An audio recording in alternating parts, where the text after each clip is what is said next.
Bien, queridos hermanos, sean de nuevo bienvenidos a esta nuestra campaña. Esto es mi cuerpo, entregado por ustedes. Campaña sobre la teología del cuerpo de San Juan Pablo II. Que en el tema anterior aprendimos un poquito, ¿verdad?, sobre ese plan original de Dios sobre el hombre y la mujer, el hombre originario antes de cometer el pecado. ¿Ok? Y ahora vamos en esta segunda semana, el hombre histórico. Así es, ¿verdad? El hombre histórico, la redención del corazón. Fue unas 40 catequesis que San Juan Pablo II dio del año abril 80 a mayo del 81. Ahí pueden encontrar esas catequesis sobre el hombre histórico. Okay, es una sección que vamos a tener nosotros, semana 2, 3, 4 y 5. Okay, el hombre histórico, ¿qué quiero de mi vida? Okay, el hombre histórico que, claro, ha sido herido por el pecado original, pero también ha sido redimido por Cristo. Okay, o sea, ahora aquí, tú y yo, el hombre histórico, nosotros, lo que somos ahora en nuestra vida, el pecado y la redención. Okay. Juan Pablo II reflexiona sobre el cuerpo y la sexualidad como el hombre masculino y femenino, influenciado por el pecado. Los experimenta en la historia. El hombre histórico, sin embargo, no es meramente el hombre influenciado por el pecado. Lo sabemos ya.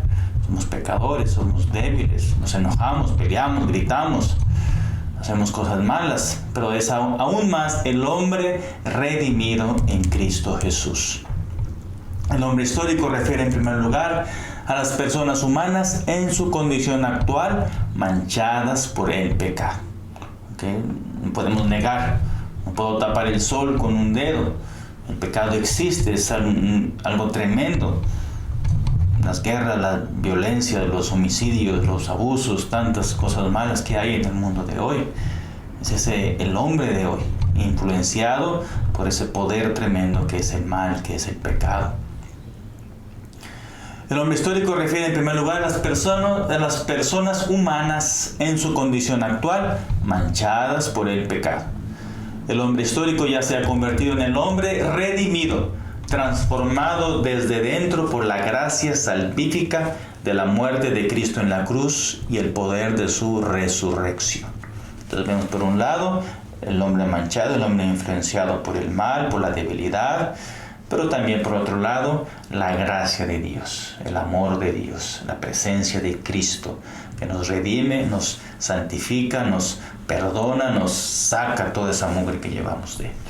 ¿Verdad? Un primer apartado, el hombre manchado por el pecado. Antes de la aurora de la historia ocurrió un evento misterioso, un episodio que sigue dejando su huella en toda persona que viene a este mundo. Adán y Eva pecaron, y metieron, como se dice, el remo hasta adentro. Las 4 los metieron todo, la regaron, la molaron, lo hicieron mal. Yo les había puesto ese mandamiento: no coman del árbol que está ahí, del fruto prohibido. Tentados por el demonio, desobedecieron a Dios, se apartaron de aquel que les había dado la vida, que había creado todo el universo como su hogar y les había obsequiado el uno al otro como un don incomparable. ¿Cómo pudo haber sucedido esto, Padre? El espíritu humano no puede penetrar el mysterium iniquitatis. Ay, qué palabrota es esa, Padre. Pues el misterio del mal, ¿verdad? El mal que hay en el mundo. Estamos bombardeados por noticias, por tragedias, por guerras, por homicidios, por violencia en la familia, en los hogares, en el trabajo, aquí en nuestra sociedad, por todos lados. Pues eso, la gente mata, la gente roba, la gente fuma, la gente se emborracha. Es el mal que está ahí. Estamos bombardeados por ese mal que hay. ¿Okay? Eso es. Entonces, el espíritu humano a veces no puede penetrar esa tremenda realidad del misterio del mal, el mysterium iniquitatis, lo llama así el Santo Padre. Juan Pablo II responde que el momento del pecado es el momento cuando en el corazón del hombre el don es puesto en duda. Ahí está, cuando entra la duda, entra otras opciones en la vida, pones en duda el amor de Dios, ya estás ahí con el enemigo. Cuando Adán y Eva se cuestionaron el regalo de Dios, ellos dudaron del amor en lo que la creación como donación tiene su origen. Al poner en duda en su corazón el significado más profundo de esta donación, es decir, el amor como motivo específico de la creación y de la alianza originaria, serán como Dios. Acuérdense lo que dijo el seductor: serán como dioses y se abrirán sus ojos, conocedores del bien y del mal.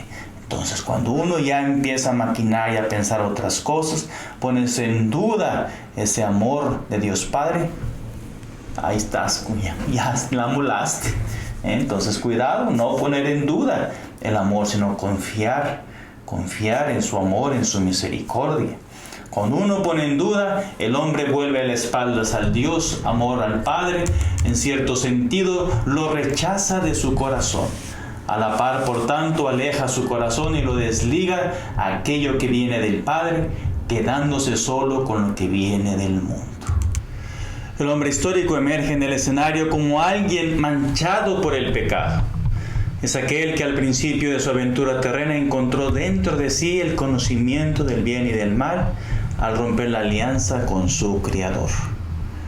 En ese serán como Dios, ¿verdad? Ahí sucumbió el hombre originario, y al desobedecer ese mandato, pues destruyó esa armonía, esa paz, esa comunión, ¿verdad? Ese amor que llevaba dentro, esa unidad, esa integridad que llevaba en su ser. En el comienzo de su existencia, el hombre perdió su inocencia original. A través de la historia de la humanidad, ha seguido sintiendo efectos de esta pérdida en una sucesión ininterrumpida de guerras, crueldades y sufrimientos, de odios, de envidias, de violencias, tanta maldad que hay en nuestra sociedad, en el mundo de hoy. ¿Cuál es el origen de esa vergüenza? Después de que pecaron Adán y Eva al desobedecer a Dios, experimentaron algo que nunca habían sentido antes: la vergüenza. De repente esa vergüenza en el uno del otro. Un versículo del Génesis resuena como la tragedia que acaba de ocurrir en su relación mutua. Se les abrieron los ojos entre ambos y se dieron cuenta de que estaban desnudos. Y cosiendo hojas de higuera se hicieron unos ceñidores. Ahí está, ¿verdad? Se dieron cuenta de esa desnudez, de esa vergüenza, sintieron el uno el otro. Antes no, después que comieron el fruto prohibido, después de desobedecer a Dios, sienten dentro de sí, ¿verdad?, esa vergüenza dentro de ellos, ¿verdad?, fruto de ese pecado original. Se manifiesta de inmediato una desolación aún mayor. Hombre y mujer sienten vergüenza no solamente el uno frente al otro, sino también ante Dios. La vergüenza trae consigo otra emoción jamás experimentada: el temor. Un cierto miedo forma parte de la esencia misma de la vergüenza. Adán y Eva se sienten obligados a esconderse de aquel que los creó por amor. Antes estaba todo bien, todo nice, pero ya después de comer ese fruto prohibido, les entra la vergüenza y les entra el miedo. Y esos son, mis queridos hermanos, el fruto también del pecado. El pecado personal, cuando uno se aleja de Dios, cuando uno vive sin Dios, le da miedo, tiene vergüenza, se siente sucio, se siente manchado, porque no tiene esa paz, esa armonía, esa gracia de Cristo en el corazón. Si no, pues está viviendo de espaldas a Dios. Y es ahí donde tenemos que reflexionar, sincerarnos y cuidar que nuestro corazón no tenga esos pecados, ¿verdad?, que nos alejan de Dios. Ellos oyeron el ruido de los pasos de Yahvé Dios, que se paseaba en la hora de la brisa en el jardín, y el hombre y su mujer se ocultaron de la vista de Yahvé Dios por entre los árboles del jardín. Y Dios les dijo: a ver, ¿dónde están? ¿Dónde andan? Cachorritos, ¿qué andan haciendo por ahí? ¿Y qué dijeron ellos? Te oí andar por el jardín y tuve miedo, porque me di cuenta que estoy desnudo y me escondí. Ahí está la tremenda tragedia del pecado, de la desobediencia de Dios. La vergüenza, el miedo, la desnudez. La lujuria, fuente de la vergüenza. ¿Por qué de repente se avergüenzan Adán y Eva el uno frente al otro? Y también en la presencia de Dios, antes de pecar estaban desnudos, pero no sentían vergüenza. Se han llegado a avergonzarse de sus propios cuerpos. Adán y Eva no se avergüenzan tanto de sus cuerpos como de un nuevo fenómeno que ha surgido en ellos, la lujuria. Se ha hecho una realidad en sus vidas la triple concupiscencia que describe San Juan. La concupiscencia de la carne, concupiscencia de los ojos y la jactancia de las riquezas. Que es la concupiscencia, esa debilidad, esa inclinación al mal, a pecar, a ofender a Dios. En el libro del Génesis manifiesta el inicio de estas tres formas de la lujuria en un solo versículo. Y como viese la mujer que el árbol era bueno para comer, apetecible a la vista y excelente para lograr sabiduría, tomó de su fruto y comió, y lo dio también a su marido, que igualmente comió. La lujuria hace que Adán y Eva se avergüencen de su propia desnudez por la manera en que han llegado a percibir el cuerpo el uno del otro, ya no como persona para ser amada, sino como objeto para ser usado para su gratificación egoísta. Vemos de nuevo el Santo Padre, ahí está, cuidando que nuestros cuerpos, nuestras almas, nuestros corazones somos templos del Espíritu Santo, somos seres personales, somos creados a imagen y semejanza de Dios, no somos objetos. Mi cuerpo no es un objeto, sino un sujeto personal, creado a imagen y semejanza de Dios, que merece respeto, merece amor, merece compasión, merece cuidado, merece cariño, merece atención. Y qué importante es eso, ¿verdad? Enseñar, vivir, aprender a cuidar nuestro cuerpo como una persona creada a imagen y semejanza de Dios. La lujuria ha llegado a manchar al hombre. El hecho de que nuestros primeros padres experimentaron la vergüenza manifiesta que su naturaleza no ha sido corrompida totalmente por el pecado. Aún después del pecado sigue la esperanza de la redención de la persona humana. El significado esponsal del cuerpo corre peligro, claro. Estamos heridos por la maldad, por la debilidad, por el pecado. Corre peligro.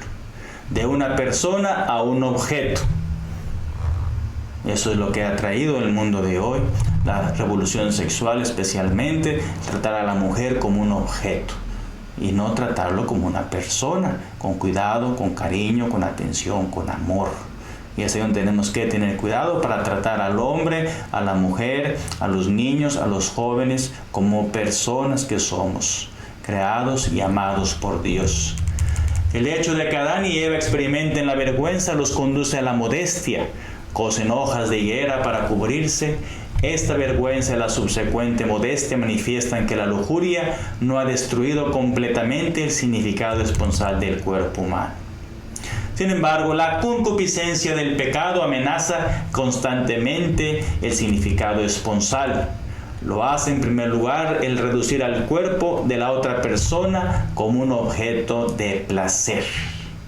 Ahí está, ¿verdad? El callito, ahí es donde duele, ¿verdad? Donde a veces tratamos a esa mujer o a ese hombre como un objeto para satisfacer mis pasiones, mis placeres, mis instintos, mis egoísmos. Y ahí hay que tener cuidado para no tratar a ese hombre o a esa mujer como un objeto que me da placer, sino tratarlo y amarlo y cuidarlo y atenderlo como un ser humano que es persona, creado a imagen y semejanza de Dios. Como resultado, la lujuria cuestiona si la otra persona realmente es una persona amada por Dios, por sí misma.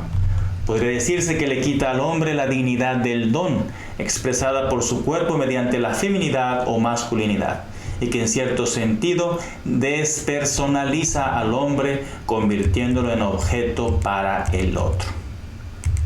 Y ahí pues cada uno ve vea en qué debe de cambiar, en qué debe de mejorar mente, corazón, para tratar a los demás como seres humanos, como personas que somos y nunca como objetos de placer para satisfacer mi egoísmo o mi lujuria. De la entrega mutua a la posesión del otro, como consecuencia se pierde la libertad, como consecuencia se pierde la libertad interior de entregarse.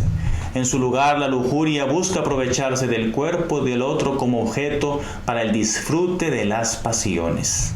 Se cambia la relación de entrega mutua a una de apropiación, de poseer y utilizar al otro. La concupiscencia lleva consigo la pérdida de la libertad interior para el don. El significado esponsal del cuerpo está unido precisamente a tal libertad. El hombre puede convertirse en don, es decir, varón y mujer pueden existir en la relación de mutuo donde sí, solo si se goza del autodominio. El autodominio, el control, el dominarse y no dejar que este corazón, que esta mente, esta alma, este cuerpo que yo llevo aquí dentro, pues quiera eso, ¿verdad? Por la violencia, por la ira, por los corajes, por las amenazas, por las palabrotas, por todo lo malo que puede haber dentro de mí. A veces se apodera eso en el corazón y quiero eso satisfacer y utilizar a los demás como objetos de placer.